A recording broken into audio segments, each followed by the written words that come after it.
Yo, what's up, guys? Inswain with Inswain Audio. Welcome back. Welcome back. If you're new here, you know the drill. Join the family, join the community, man. Make sure to subscribe because I got the hottest tutorials. I'm telling you, check them out. Anyways, today we got a mastering session that I'm gonna break down for you guys. A real mastering session that I did for one of my clients and friends.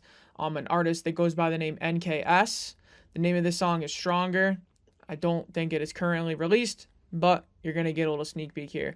Great artist in the pop genre for the most part.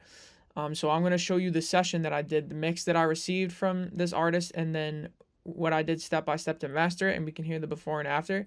So first I will play you the mix, how it came to my desk, and this is what we got. What doesn't kill us makes us stronger. Helps us endure a little longer. I wish I knew when I was. Alright, cool. So we got like a pop rock sound there, and now I will play you the song after it's been mastered. What doesn't kill us makes us stronger. Helps us endure a little longer. Okay, cool. Obviously is much louder. There's a whole debate on if you should level match when you're comparing a mix and a master. So what I'll do now is that one wasn't level match. So now what I'll do is I'll A/B back and forth between the mix and the final mastered version, but the master has been turned down to level match. So I'll play them in real time with no level difference, just the other processing. Starting with the mix. What doesn't kill us makes us stronger. Helps us endure a little longer. I wish I knew when I was younger. So there you have it. The master feels a lot more open, big, wide, clear, mostly. That's the biggest thing. But it's pretty subtle. Like I didn't change too much.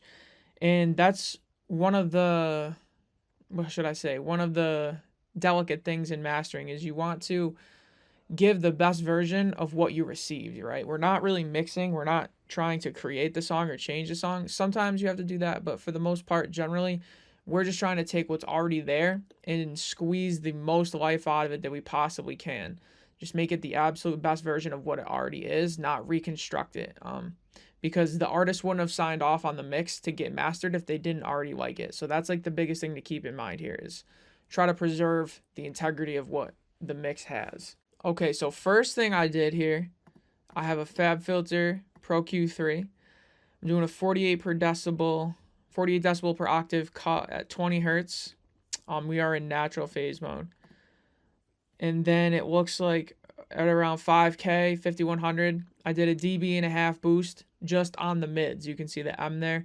That is just for the mids. And then in the same area, I took out a decibel on just the sides. So I'm boosting the mids around 5K and reducing the sides around 5K. And this was, if I remember correctly, to make the vocals cut through. Because the vocals are primarily in the middle, and then also the sides to bring them down a little bit where the vocal is so that it gives even more presence and focus on the vocal. So let's hear that. What doesn't kill us makes us stronger. Helps us endure a little longer. Cool, very subtle, just letting the vocals shine through a little bit more. I felt like it needed that. Then I went into Ozone. I have Ozone 9. I use the master assistant sometimes to let it give me some suggestions to tell me things that I might be missing, and then I'll adjust it from there. So I don't remember what EQ it gave me, but I highly doubt it was something this subtle. Usually it kind of mangles it a lot. But I just like to see what it tells me and then go from there. And I just happened to use this EQ. I could have done it in the previous FabFilter one, but this was just here. So at 258, I got a super wide band boosting about 0.4. Just some low mids, some beefiness to the song that was lacking. And then in the very, very highs, I got a shelf at around 18K of about a decibel. Just giving it some sparkle. And then also there is a dynamic EQ. So you can copy these settings. It's very subtle. It's just kind of catching those resonance and those peaks and taming them a little bit, which is going to give you more clarity, etc. But it's also going to lend for a louder master in the end because it's going to kind of flatten it out, which if you overdo is not what the goal is, but that is one way to get loudness. Especially if done subtly, it can make the song sound better and it's going to sound louder. So This is with the EQ and the dynamic EQ. Let's hear that. What doesn't kill us makes us stronger. Helps us endure a little longer. I wish I knew when I. All right, cool. Then I went into the Oxford inflator. I'm late to the party on this one, but absolutely insane. It's kind of like if I believe it's like a harmonic generator sort of saturator thing, but very subtle. But it really, what it does practically is it just makes your song super loud without sacrificing headroom.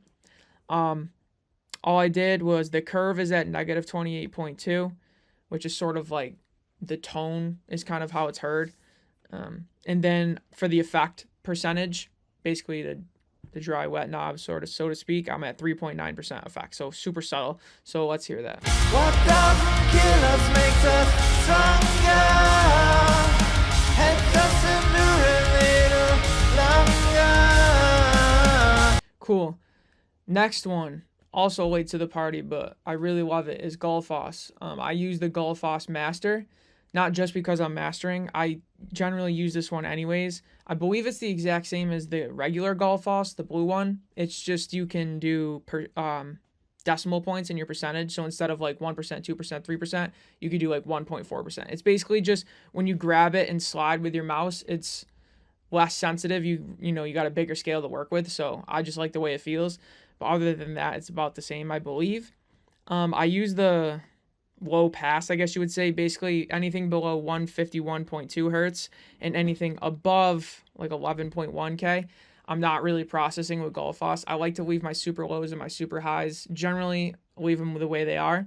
And then I'll just kind of leave that mid-range focus to let Gullfoss do its thing. I got the recover at 15.6% and the tame at 7.7%, and that's all I touched. So let's hear that. What doesn't kill us makes us stronger. Helps us endure a little longer. Yeah, every step here is very subtle. Might not really be hearing it. That's the point though. Then I went into the Waves SSL comp. I love this on the mix bus. I usually will do it depending on the mix bus or on the mastering stage, but like I said, I didn't mix this song, so I'm doing it here in mastering. Threshold is 10.5, but that depends, your gain staging. Makeup I didn't touch. Attack is at 10 milliseconds. Release is on auto. 4 ratio.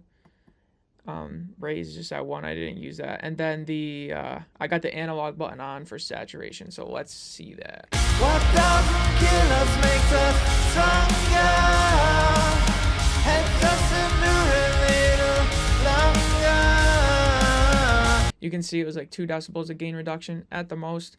But this song in this genre, it wanted to be super loud and squeezed and poppy and in your face. So I wasn't afraid to kind of really cram this song. Then my second to last thing, I usually do this here, is my clipping. I'm using the Shure Audio Tools standard clip. Love it. I'm on the Soft Clip Pro mode. I got the Soft Clip Saturator at 2%. Oversampling is 32. And then the clip is at negative 6.4, but that depends on where you are gain staging. But you can watch this as it's playing. You can see the red is where it's kind of doing clipping, and the white in the signal is where it's not clipping. So you can kind of see how much clipping I'm doing and what peaks I'm clipping versus which I'm not. What doesn't kill us makes us stronger. Helps us endure a little longer. So you can see there, pretty heavy clipping, nothing too crazy, but a little heavy-handed. But like I said, this genre, it needed it. I feel like this gave it a nice bite to it, and it's also, for our next step here, it's going to cause us to get even more loudness. Now I went into the FabFilter Pro L2 for my final limiter. A lot of people will mistakenly think that the limiter is where you get the loudness from, and yeah, that's where you add your gain, and you can get a little bit of loudness, but it's really everything you do before the limiter, even down to the mix and the recording and the arrangement. It's every step of the way, the little things you do incrementally that add up to your overall loudness. Because if you have a super dynamic, unbalanced mix and you slam your limiter, it's not going to sound good in order to get loud. You're going to be loud, but it's not going to sound good. Or for it to sound good, it's not going to be loud, right? You can't get both. But if you mix and master properly and have loudness in consideration, when you finally get to your limiter, you're not even going to need to slam it too hard to get that loudness. And yeah, so anyways, I got a 0.18 millisecond look ahead. I'm on the modern style, 275 millisecond attack, 400 millisecond release. I believe those are the default settings. Not sure. 75% transient channel length, 100% channel length release. 8 times oversampling. My output is at negative 0.2 decibels. Yeah, let's see it. And you can also see down here the LUFS reading as we're playing it. What doesn't kill us makes us stronger. Helps us endure a little longer.